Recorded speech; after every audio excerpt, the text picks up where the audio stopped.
Germany's center-right Christian Democratic Union, that's the CDU, is poised to return to power after Sunday's snap elections, with exit polls showing it as the largest party ahead of the far-right Alternative for Germany, that is the AfD. The CDU secured 28.8% of the vote, positioning Friedrich Merz to become the new Chancellor. Meanwhile, the AfD, now a significant political force with 20.2%, saw a surge in support despite facing exclusion from the government due to the firewall arrangement. Chancellor Olaf Scholz, SPD, came in third at 16.2%. To discuss the implications for Germany and Europe, we are joined by Thomas Sparrow, the DW correspondent, all the way from Berlin.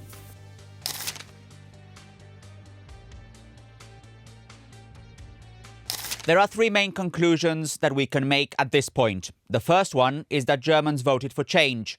The three parties that until last year formed the governing coalition didn't get the results they were hoping for. They all reduced their share of the vote compared to 2021, the last time elections were held.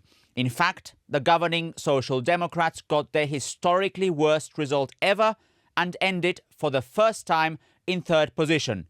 The second conclusion is that Germany is shifting to the right. The conservative bloc CDU-CSU, which until now was the main opposition bloc in parliament, won the election. They ended up with fewer votes than what they had actually hoped for, but it still means they're now in pole position to lead the next government. Friedrich Merz, the party leader, will most likely become Chancellor. The far-right Alternative for Germany, or AfD, managed their best result so far, nearly doubling what they got in 2021. A third conclusion is that voter turnout at 84% was the highest since Germany's reunification in 1990. Many voters had been undecided until the last minute, according to pre-election surveys, but they showed up in large numbers to vote on Sunday.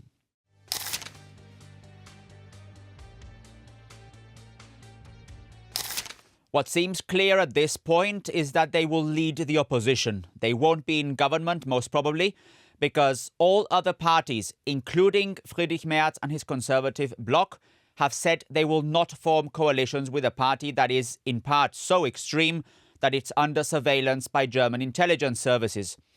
This is what Germans actually call the firewall. But the result cements the AfD's influence in German politics. Let's not forget that they're a comparatively young party. They're just over a decade old. And they've grown and grown since they were formed in 2013. And now, for the first time, they will be the second biggest party in the federal parliament right here in Berlin. And this comes at a time when they're also particularly influential in the eastern part of the country, where they won a regional election for the very first time last year. The AfD will probably continue focusing on their key topic of migration, where they are pressing for a much stronger stance on irregular migrants coming to Germany. What this rise of the AfD means for the other parties?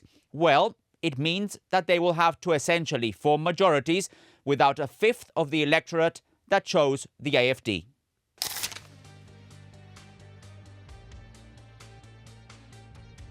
It won't be easy, and that is something that Friedrich Merz, the head of the CDU-CSU conservative bloc, has admitted.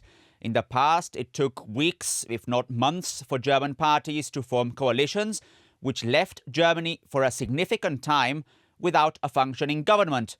Merz has said he would like to avoid that and negotiate a coalition agreement as quickly as possible, especially given the current challenges Germany is facing, both nationally and internationally. But that's something that's not entirely in his hands. Merz will probably first reach out to Scholz and his Social Democrats, or to the Greens, to gauge the possibility of working together. But finding common ground could prove to be a challenge, given the differences they all have on key issues such as how to reduce irregular migration or how to fix an economy that's in a bad state.